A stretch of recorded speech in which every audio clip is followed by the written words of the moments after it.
जय हिंद। आइए अब हम लोग, जैसा आप लोगों ने टाइटल में देख लिया, पढ़ेंगे कि जो भी पार्लियामेंट है उसके सॉवरेनिटी को लेकर कि what do you understand by parliamentary. एक प्रकार से कह सकते हैं पार्लियामेंट सॉवरेनिटी होता यह है कि कोई राष्ट्र का सॉवरेनिटी होता है, कोई पार्लियामेंट का सॉवरेनिटी होता नहीं है। लेकिन यहाँ जो टर्म दिया गया है ना, सॉवरेनिटी ऑफ ए पार्लियामेंट या पार्लियामेंट सॉवरेनिटी, इसके मतलब इससे आप क्या समझते हैं? ठीक है, तो जैसा आप लोगों ने आप लोगों को मैं कई एक बार इस टर्म का डिफिनीशन बता, मतलब हिंदी अर्थ बता चुका हूँ कि सॉवरेनिटी मतलब होता है संप्रभुत्व संपन्न। ठीक है, जैसे हमारे प्रीएम्बल में लिखा हुआ है ना कि India as a sovereign socialist republic secular, मतलब जो भी है, तो उसमें है सोवरेन टर्म का यूज है। सोवरेन मतलब होता है संप्रभुत्व, रिपब्लिक मतलब गणराज्य, मतलब संप्रभुत्व संपन्न गणराज्य भारत को कहा गया है। और संप्रभुत्व संपन्न मतलब सोवरेनिटी मतलब होता है कि सुप्रीम, सर्वोच्च, उसके आगे पीछे कोई नहीं। कहने का मतलब है कि उससे सुप्रीम कोई नहीं, वो सबसे सुप्रीम है। फॉर एग्जाम्पल जैसे भारत 1947 से पहले भारत पर अंग्रेजों का आधिपत्य था, तो भारत की फॉरेन पॉलिसी, भारत की डिफेंस, भारत के इंटरनल मैटर, एक्सटर्नल मैटर सब ब्रिटेन के हाथों में थी। आफ्टर 1947 जब भारत आज़ाद हुआ तो इसकी संप्रभुता, देखो भारत वही था, अंग्रेज के जाने के बाद भारत वही था जो पहले था, लेकिन अब जो है संप्रभुता जो है वो भारत के लोगों के हाथों में है, मतलब भारतीयों के हाथों में है। अब भारत के लोग कोई भी निर्णय लेते हैं तो बिना किसी बाहरी हस्तक्षेप के निर्णय लेने के लिए स्वतंत्र हैं। जैसे हमारी फॉरेन पॉलिसी के लिए हम स्वतंत्र हैं, हम किसके साथ मित्रवत व्यवहार करना चाहते हैं, किस राष्ट्र के साथ हम दोस्ती रखना चाहते हैं, किसके साथ हमारा संबंध कैसा होगा, किसके साथ हम फॉरेन डील करेंगे, किसके साथ हमारा एक्सटर्नल जो है व्यापार चलेगा, किसके साथ हम व्यापार को प्रतिबंध कर देंगे, बैन लगा देंगे, इसके लिए हम स्वतंत्र हैं। हम पर कोई दूसरा राष्ट्र किसी भी प्रकार का प्रेशर नहीं डाल सकता और हम उसके प्रेशर्स को कुछ भी, मतलब कह सकते हैं वैल्यू ही नहीं देंगे। सबसे बड़ी बात तो यही, वैल्यू ही नहीं देना। जैसे कुछ उदाहरण के तौर पे हम समझते हैं, जैसे अटल जी ने 1998 में जो है परमाणु परीक्षण किया। ठीक है, परमाणु परीक्षण करने के बाद अमेरिका ने सैंक्शन लगा दिया। अटल जी ने बोला ठीक है लगाने लगाओ, हमको उससे कोई प्रभाव नहीं पड़ने वाला। हम एक सोवरेन नेशन है और एज ए सोवरेन कंट्री हमारा अधिकार है कि हम अपनी राष्ट्र की संप्रभुता की रक्षा के लिए हम कोई भी परीक्षण करने के लिए स्वतंत्र हैं। और उन्होंने किया 3 परमाणु परीक्षण किए। ठीक उसी प्रकार देखो कुछ साल पहले जो है ट्रंप का जो है एक स्टेटमेंट आया था कि कश्मीर पर हम मेडिकेशन कर देना चाहते हैं पाकिस्तान इंडिया के बीच में। मोदी जी ने साफ इनकार कर दिया कि यह भारत का अंदरूनी मामला है, इंटरनल मैटर है। ठीक है, इसमें हम किसी बाहरी देशों का हस्तक्षेप स्वीकार नहीं करेंगे। हमारे पास उतनी क्षमता है कि हम इसे इंडिपेंडेंटली पाकिस्तान के साथ डील भी कर सकते हैं और जब इच्छा हुआ तो हम उसे चढ़कर वापस छीन भी लेंगे। तो वो मोदी जी ने ट्रंप साहब को साफ साफ मना कर दिया। तो ये हुआ एक संप्रभुत्व नेशन और स्टेट के, कह सकते हैं ना कि प्रधानमंत्री का वक्तव्य, मतलब कि हम किसी भी अन्य राष्ट्रों के दबाव में नहीं आएंगे।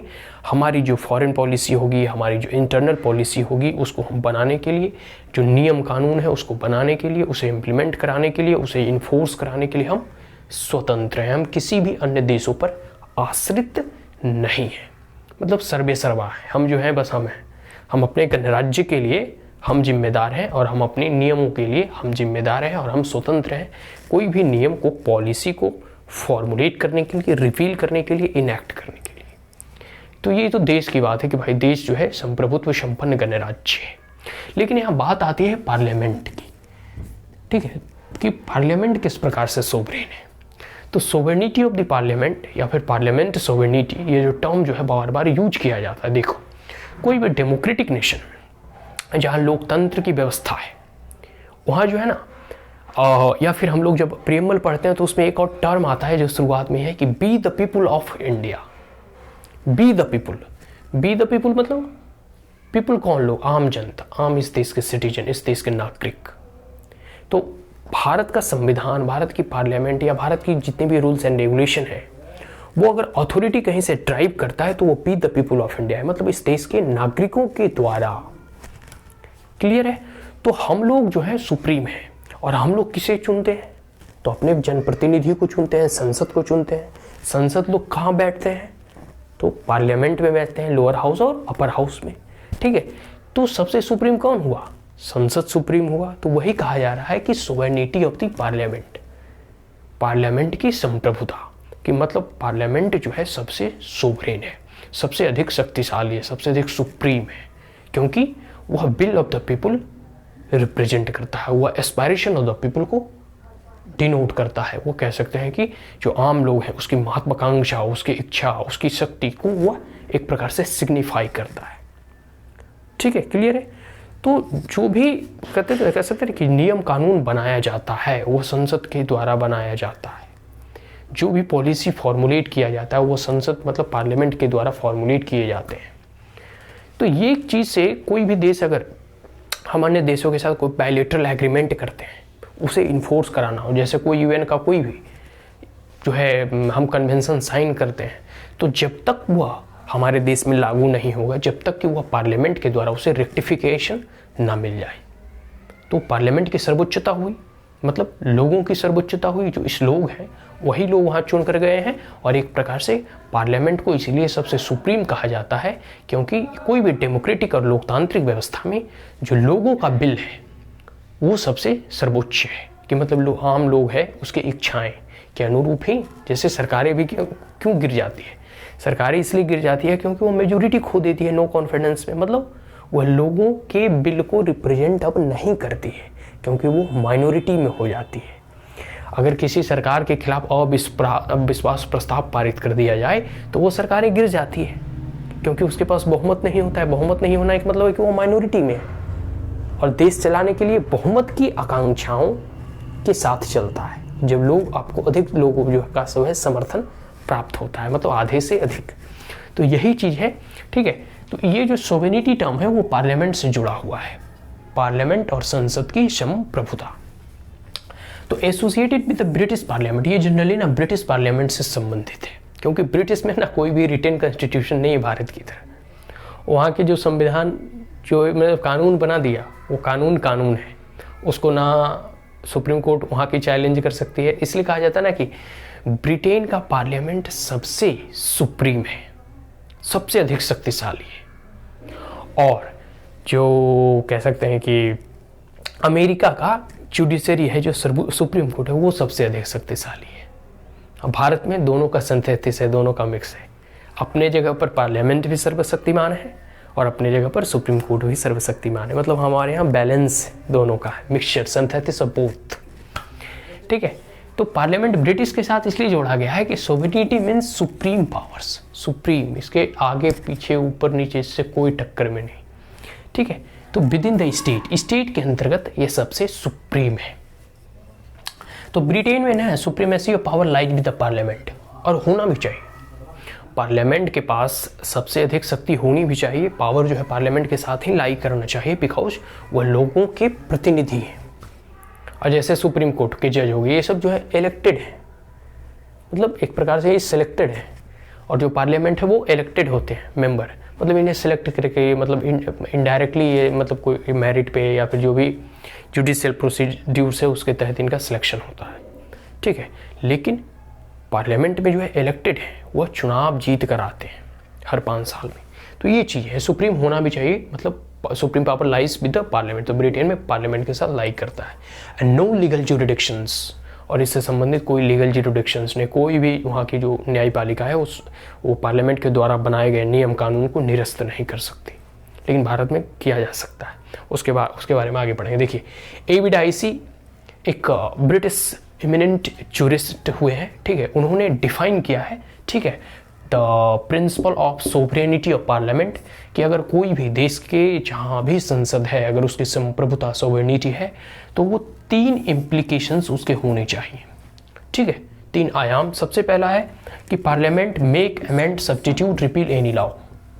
पार्लियामेंट जो है किसी भी नियम कानून को बना सकती है, अमेंडमेंट कर सकती है, संशोधन कर सकती है, उसे रद्द कर सकती है, रिपील कर सकती है, ठीक है, सब्स्टिट्यूट कर सकती है, हटा सकती है, जोड़ सकती है, घटा कर सकती है, कुछ भी कर सकती है। कानून जो है पार्लियामेंट ही बना सकती है। दूसरा है parliament make constitutional law by the name same procedures as ordinary law. देखो, ब्रिटेन में कोई रिटेन कॉन्स्टिट्यूशन है नहीं, तो जो नियम बन गया वही कॉन्स्टिट्यूशन हो गया।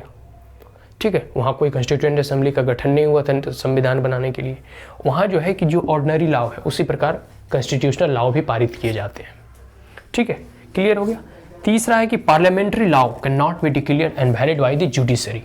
पार्लियामेंट्री जो लॉ है, जो लोगों के संसद मतलब लोगों के जनप्रतिनिधि के द्वारा जो नियम बनाए गए हैं, उस नियम कानून को, ठीक है, कोई भी जो कि सिलेक्टेड मतलब जुडिशरी वगैरह क्या है वो सिलेक्ट होके आते हैं, वो चुन कर नहीं आते, वो लोगों के वॉइस को रिप्रेजेंट नहीं करते। स्टिल मतलब कह सकते हैं कि हालांकि वो उन्हें गार्जियन ऑफ द कॉन्स्टिट्यूशन कहा जाता है, बट लोगों का तो वो प्रतिनिधि नहीं है, प्रतिनिधि तो पार्लियामेंटेरियन है। तो कहा जाता है, मतलब इनके द्वारा कहा गया है एविडाइसी के द्वारा कि कोई भी पार्लियामेंट के द्वारा बनाए गए नियम कानून को कोई भी न्यायपालिका उसे रद्द नहीं कर सकती है। अब देखिए इंडिया के बारे में, Indian parliament legal restrictions, Bharat का पार्लियामेंट भी सुप्रीम है, ऐसा बात नहीं है सुप्रीम नहीं है, यह भी कोई भी नियम कानून को बना सकती है, अमेंड कर सकती है, रिपील कर सकती है, हटा सकती है। जैसे अभी फॉर्म लॉ रिपील हुआ, कॉन्स्टिट्यूशनल अमेंडमेंट हुए, बहुत सारे ऐसे होते रहते हैं। फिर parliament constitutional law by the same procedures, कुछ लॉ जो है सिंपल मेजोरिटी के साथ भी बनते हैं, और कुछ कॉन्स्टिट्यूशनल अमेंडमेंट में स्पेशल मेजोरिटी चाहिए, और कुछ कॉन्स्टिट्यूशनल अमेंडमेंट में special majority with the ascent of half of the state. तो ये 3 तरह के प्रावधान भारत के संवैधानिक संशोधन में दिए गए हैं। State clear. तो आगे है कि parliament make law can not be declare, लेकिन भारत में इनवैलिड डिक्लेयर कर दिया जाता है if it try to violate the fundamental right और द बेसिक स्ट्रक्चर डॉक्ट्राइन। तो देखो इंडियन जो पार्लियामेंट है, भारत की जो संसद है, वो सुप्रीम है अपने आप में, ये बात मैं मानता हूं, लेकिन कुछ रीजनेबल रिस्ट्रिक्शंस लगाए गए। ठीक है, भारत के हर चीज, हर नियम कानून में ना आपको एब्सोल्यूट फॉर्म में नहीं मिलेगा। यहाँ पे ब्रिटेन के एक बहुत बड़े थिंकर हुए हैं डी लोमली, वो कहते हैं कि the British parliament can make anything, the British parliament can make anything, even it has the कह सकते हैं the British parliament can make anything accept making a main women and women a main. ठीक है, वो कुछ भी कर सकते हैं सिवाय एक मेन को वुमेन बनाने से और वुमेन को एक मेन बनाने से, वो नहीं, मतलब ये काम को नहीं कर सकते। बाकी ब्रिटिश की संसद कुछ भी बना सकती है, कुछ भी कर सकती है। ठीक है, लेकिन इंडिया पार्लियामेंट में ना कुछ रिस्ट्रिक्शंस दिए गए हर एक चीज़ में। चाहे देखोगे आपको फंडामेंटल राइट दिया गया है, लेकिन कुछ रिस्ट्रिक्शंस दिए गए हैं। मतलब फ्रीडम ऑफ स्पीच और एक्सप्रेशन का अधिकार है, लेकिन लॉ एंड ऑर्डर को देखते हुए, किसी अन्य लोगों की भावनाओं को आहत ना पहुंचे, इसे देखते हुए। ठीक है, ये एक प्रकार का कुछ रीजनेबल, कुछ कानूनी बाध्यताएं आप पे थोपी गई है। तो वही चीज है Indian parliament and legal restrictions. देखिए written nature of the constitution, सबसे पहला तो है कि written nature of the constitution, क्योंकि हमारे देश में कॉन्स्टिट्यूएंट असेंबली का गठन किया गया था संविधान बनाने के लिए। तो हमारे संविधान के कुछ प्रावधान बहुत रिजिड हैं, कुछ बहुत फ्लेक्सिबल भी है, कुछ आसानी से अमेंड किए जा सकते हैं, कुछ में स्पेशल मेजोरिटी चाहिए होती है। Is that clear? तो रिटेन नेचर है। और हमारे भारत में सुप्रीम कौन है? ब्रिटेन में सुप्रीम है पार्लियामेंट, लेकिन भारत में सुप्रीम है कॉन्स्टिट्यूशन। ठीक है, तो कभी भी देखते हो राज्य में या केंद्र में अगर झगड़ा होती है, देखो केजरीवाल में या लेफ्टिनेंट गवर्नर में झगड़ा होती है, कहाँ जाते हैं? High court. हाई कोर्ट क्या कहता है? भाई कॉन्स्टिट्यूशन में क्या लिखा है दिखाओ। ठीक है, क्लियर हो गया? तो constitution is supreme in India. और कॉन्स्टिट्यूशन लिखा भी इसलिए गया था क्योंकि भारत एक फेडरल स्ट्रक्चर है, बहुत सारे इतनी डाइवर्सिटी है, इतने वास्ट ज्योग्राफिकल एरिया हैं। ठीक है, इसको देखते हुए हम एक संविधान का निर्माण करते हैं ताकि भविष्य में कोई भी परिस्थिति उत्पन्न हो तो हम संविधान के अनुसार चलेंगे। ठीक है, और उसमें भी संवैधानिक संशोधन के प्रावधानों में केंद्र सरकार को इतनी शक्ति है कि उसमें बदलाव कर सकती है। आगे फेडरल स्ट्रक्चर। फेडरल स्ट्रक्चर है, अब जैसे देखिए एक तो प्रावधान है कि आप सिंपल मेजोरिटी के साथ अमेंडमेंट कर सकते हैं, दूसरा प्रावधान है कि स्पेशल मेजोरिटी, और तीसरा प्रावधान है special majority with the consent of half of the state. तो कुछ ऐसे फेडरल से संबंधित कुछ ऐसे प्रावधान हैं, कुछ ऐसे कॉन्स्टिट्यूशनल अमेंडमेंट है जिसको कि संशोधन करने के लिए आपको स्टेट लेजिस्लेटिव असेंबली से भी उसे रेक्टिफाई कराना होगा। तो इन दैट केस फेडरलिज्म जो है, संघवाद की जो अवधारणा है, यह भी पार्लियामेंट का कुछ जो है ना पावर्स को एक प्रकार से रिस्ट्रिक्ट तो नहीं, फिर भी अंकुश लगाने का तो प्रयास करते ही हैं। आगे है जुडिशियल रिव्यू, इंपॉर्टेंट। भारत में ब्रिटेन की तरह नहीं है कि ब्रिटेन के संसद ने जो बना दिया वो कानून बन गया, नहीं। कोई भी भारत में नियम बनता है, इनफैक्ट एक एग्जांपल ले लो, फार्म लॉ बना था, सुप्रीम कोर्ट ने उन्हें 3 महीना के लिए स्टे लगा दिया, जबकि वो संसद के द्वारा बनाया गया था, कोई भी फंडामेंटल राइट का वायलेशन नहीं किया जा रहा था, फिर भी लगा दिया। तो एक प्रकार से कह सकते हैं जुडिशियल एक्टिविज्म भी इसे कहा जाता है, मतलब ओवर कह सकते हैं ना कि कॉन्फिडेंस में चलती है भारत की न्यायपालिका ठीक है।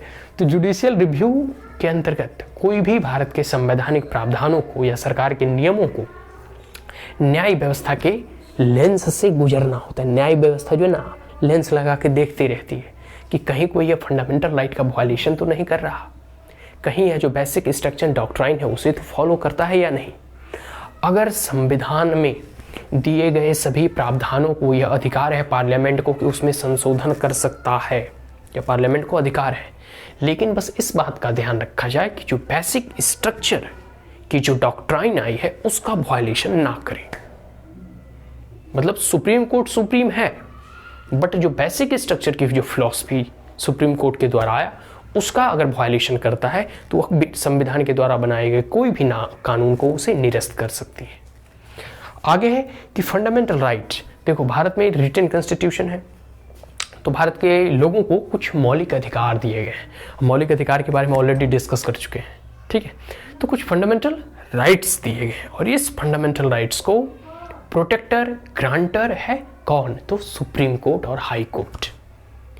तो in any case any law try to breach the fundamental right of the citizen, try to take away the fundamental right of the citizen. In that case, the individual person or individual citizen can go directly to the Supreme Court or High Court. ठीक है, and Supreme Court under Article 32 constitutional remedies and demand from the Supreme Court that the state or other persons try to take away my fundamental right, please protect our fundamental right, and Supreme Court issue their orders, judgment to protect the fundamental right of the citizen. Is that clear? तो fundamental right जो है ना, मौलिक अधिकार जो है वो हमें संविधान के द्वारा मिला गया है और किसी भी परिस्थितियों में कोई भी राज्य, कोई भी इंडिविजुअल अगर फंडामेंटल राइट का वायलेशन करता है उस परिस्थिति में वो सुप्रीम कोर्ट जा सकता है, हाई कोर्ट जा सकता है, और high court as a grantor defender of the कह सकते हैं कि fundamental right, it will protect our fundamental right from its violation. Is that clear? तो these are the sovereignty of the parliament. So parliament की sovereignty है, संप्रभुता है, लेकिन वो आम लोगों की मौलिक अधिकारों का हनन ना करे, जो कॉन्स्टिट्यूशन है उसके प्रावधानों के अनुसार चले। ऐसा नहीं कि कोई सरकार मान लो कल चुन कर आ जाती है, जो मन में आता है इंदिरा गांधी की तरह जो इमरजेंसी लगा दे, तो मतलब सारे लोगों को बंद कर दो, जो आपके खिलाफ बोल रहा है उस पर सेंसरशिप लगा दो, उसे जेल में डाल दो, सारे अपोजिशन को जेल में ही डाल दिया गया था, जो मन में आ रहा है कर रहे हैं। मतलब नहीं, उस प्रकार की अराजकता से बचने के लिए ही judicial review, fundamental right, federal structure and written nature of the constitution का प्रावधान किया गया है। स्टिल मैं कहता हूं कि parliament is supreme but with some reasonable restrictions. Is that clear? Sovereignty of the parliament खत्म हो गया। अब हम इसी वीडियो और इसी लेक्चर के साथ हम पूरे के पूरे इस पार्लियामेंट चैप्टर को यहीं क्लोज करते हैं। पार्लियामेंट चैप्टर फिनिश हो गया। अब कुछ इंपॉर्टेंट चैप्टर बाकी है, जैसे सुप्रीम कोर्ट हो गया, इसके बारे में हम लोग पढ़ेंगे। फिर गवर्नर के रोल्स, रिस्पॉन्सिबिलिटी एंड कंट्रोवर्सी के बारे में पढ़ेंगे। ठीक है, is that clear? So that's all. Thank you once again, and if you are the first time on my channel, then like it, share it, as well as subscribe it. Also press the bell icon, and if there were any queries, comments, suggestion, advice, you may comment in the comment box. Thank you once again. Have a great day.